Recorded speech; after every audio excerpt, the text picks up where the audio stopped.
What is up, everybody? My name is Jaron Thompson. You're watching Super Papa John, and today we are talking about Apple Arcade in the year of our Lord, 2023. Apple Arcade's weird. I don't think very many people are talking about Apple Arcade. It's kind of like its own thing. Apple, the world's biggest company, they made a gaming service. Similar to Game Pass, but not really. Maybe closer to Netflix's things. You know Netflix has games, right?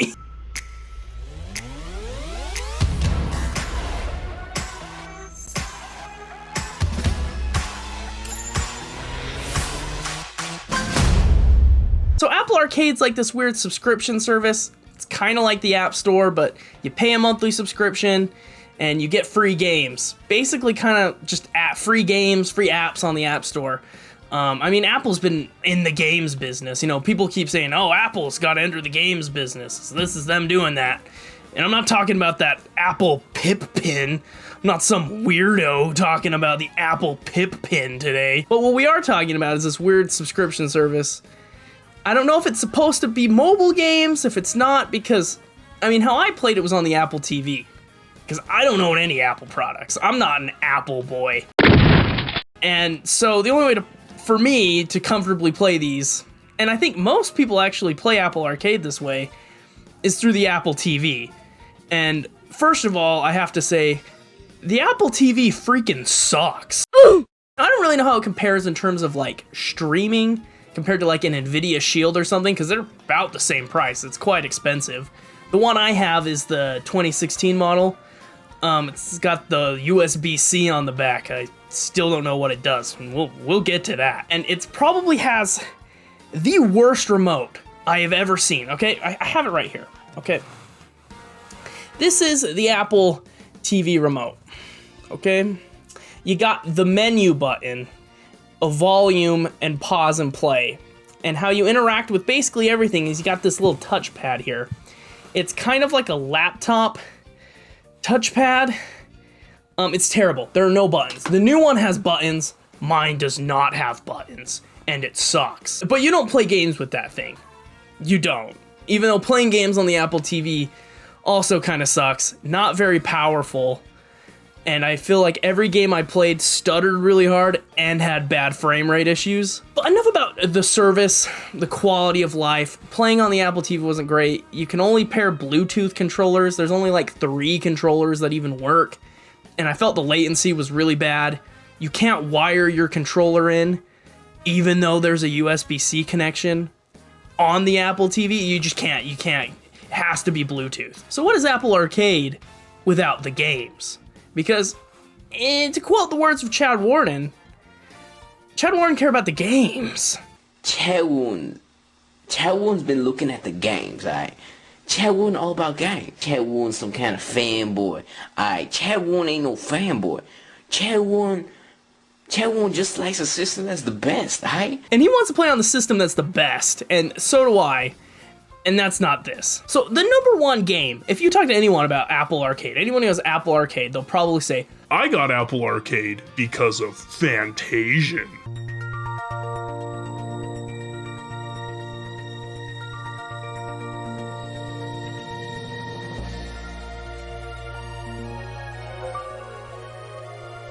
Now, Fantasian is the game. That is the killer app on there. It's made by Hironobu Sakaguchi, at least he's the director. Hironobu Sakaguchi, most known for Final Fantasy. He made all them Final Fantasy games. Xbox paid him a buttload of money to make that game Lost Odyssey that nobody played, but he made it, and they still sell that on the Xbox. You should play that one. Might be better than this one. I think Fantasian's good. They got Noah. I'm gonna screw his name up every time. Nobuo Uematsu done great music on all the Final Fantasy games, including Final Fantasy VII Remake. He made that great song on Final Fantasy IV, the boss battle song. Best song in video games, if you ask me.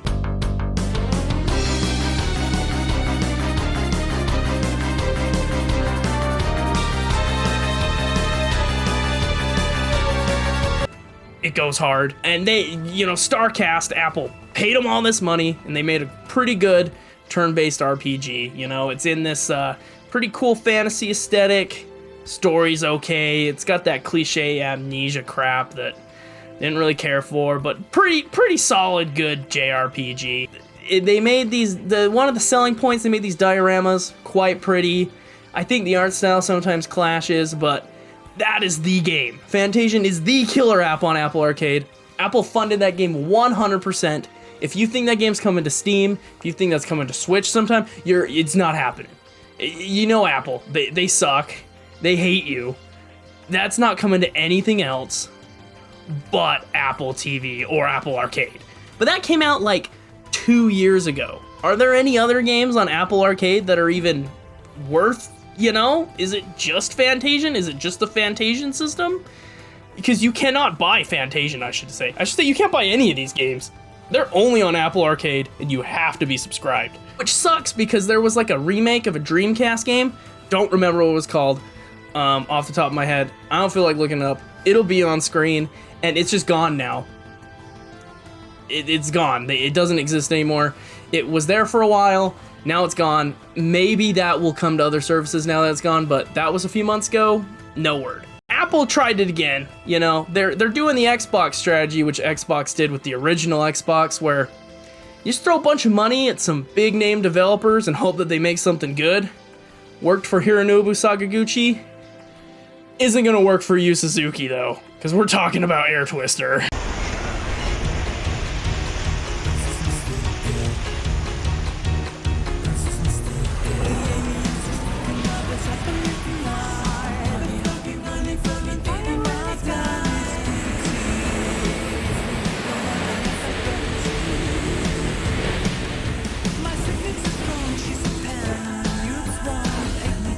So, Yu Suzuki, legendary game designer, he made Space Harrier, Afterburner, Virtual Racing, Virtual Fighters, he made Daytona USA, Shenmue, he even made Shenmue 3, which isn't very good. He made Sonic the Fighters, though. I mean, if you want to talk about great Sonic games, Sonic the Fighters, yo. It's got Bark the polar bear in it. I don't know how this went down, but here's my thought. I think Apple went to Yu Suzuki and was like, hey buddy, you're a Japanese developer. You've made some good games. You know, we're trying to throw money at this Apple Arcade thing. Make us something real good, you know, make us something spicy. Put that magic in there that we know no one else can do.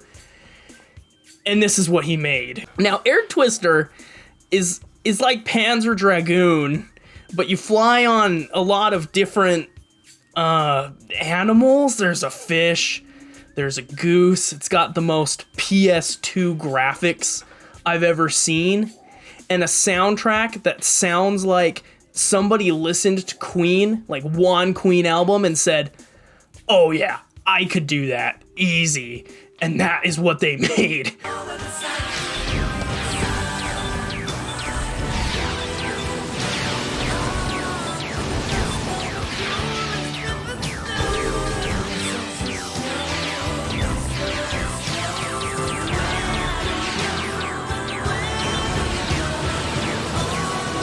I go between either, does this game rule or does this game suck? And after thinking about it, I think this game sucks. There's 12 levels in this game, I think, 12 or 15, something like that. And you can't basically beat the game your first try. You can try, you can't. You have to upgrade, you have to buy new skills, stuff. There's like this convoluted map of skills and stuff you have to buy. It's absolutely insane.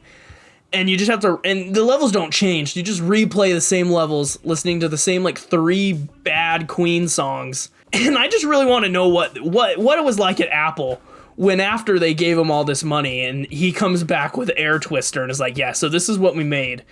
I'd like to see their faces when they're seeing this.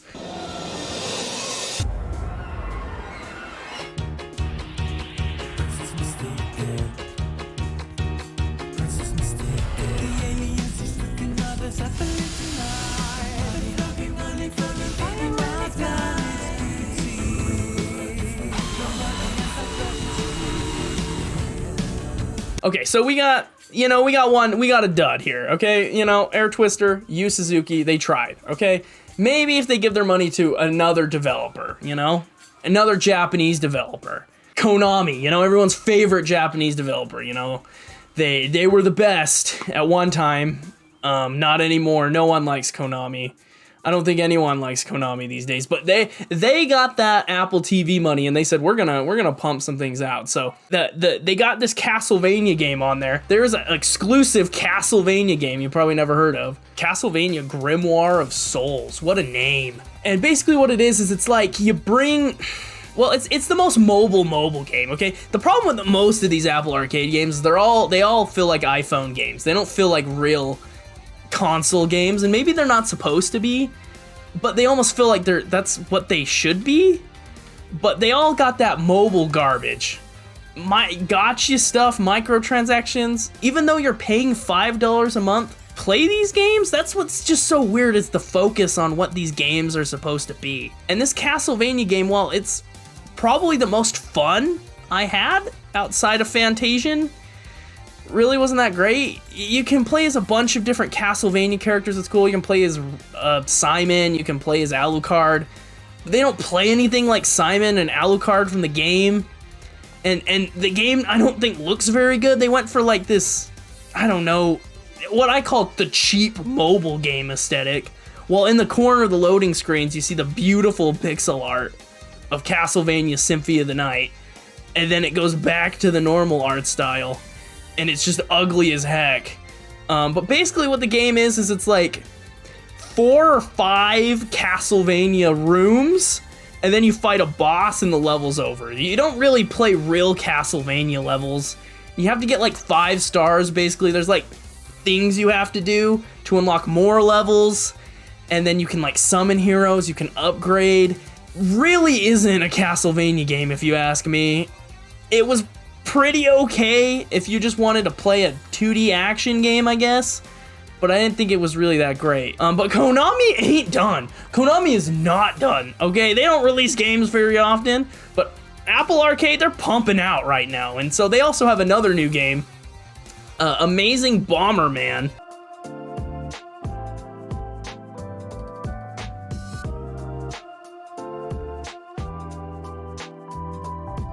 Wasn't 100% sure what they're doing here, so it's just Bomberman. That's all it is. It's 4-player multiplayer Bomberman. There's an offline mode that you can play against bots, but I think they want you to play online. So it's just online matchmaking, which, as you can imagine, getting into a game of matchmaking on Apple Arcade isn't necessarily the fastest thing in the world, but you can do it. And there's just like songs. Each map goes until the song ends. It's got a pretty cool, like, lo-fi aesthetic jams going on, but I really don't think Amazing Bomberman is anything to write home about, because it's basically just online Bomberman, which you can get on almost any other console. So is there any other game that possibly could be the next system seller for Apple Arcade? Well, this month, it's actually delayed the video. Game Freak, those freaks over at Game Freak, mostly known for making Pokemon games of questionable and vastly changing qualities this year. They made another game, as if they aren't already making too many games for Apple Arcade. They made that Pocket Card Jockey game on the 3DS. It's on there now. Pocket Card Jockey's okay. It's fine. I don't think Game Freak really has a name that's gonna sell anything. I don't think the name Game Freak sells anything. I don't think anyone even knows who Game Freak really is. It's Pokemon. People see Pokemon and they buy Game Freak's games. They don't even have to see Game Freak's name on it to buy the Pokemon game, if you know what I'm saying. Because that Shining Diamond and Pearl still sold a lot, so you don't need Game Freak. Game Freak's not the reason Pokemon sells. I don't really know why Game Freak is in this business, but they made Pocket Card Jockey.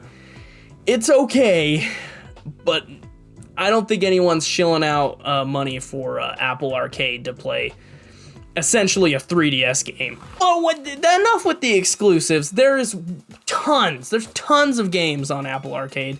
Most of them are just paid iOS games and random indie games that get ported to iOS. I ended up playing Shovel Knight Dig, while I was going through this because that was an indie game I wanted to play, and I said, oh, hey, it's free on Apple Arcade, and it happens to be the worst way to play Shovel Knight Dig because just playing on the Apple TV isn't the most performant thing. Didn't actually run very good, which I was surprised, and the latency from the controller, I was using the DualSense, to the Apple TV is just poor, so the game felt unresponsive. Didn't feel very good. Shovel Knight Dig's pretty decent. I like Shovel Knight. I have a whole playthrough of Shovel Knight on my second channel, Double Boost. Subscribe to that. I don't know. Apple Arcade's weird, man.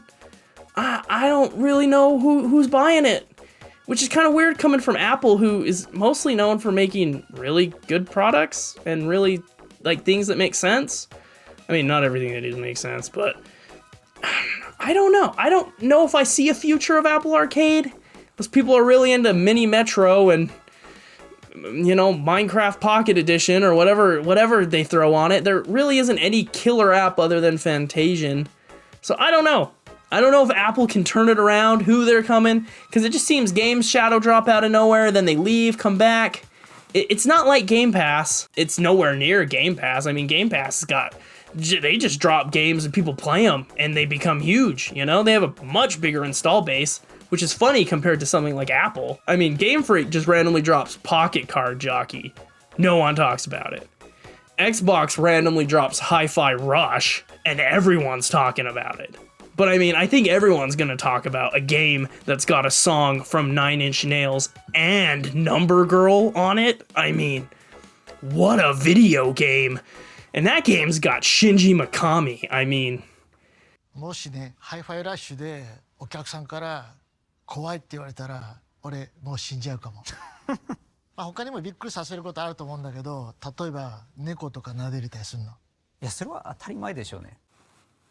Eat your heart out, Yu Suzuki.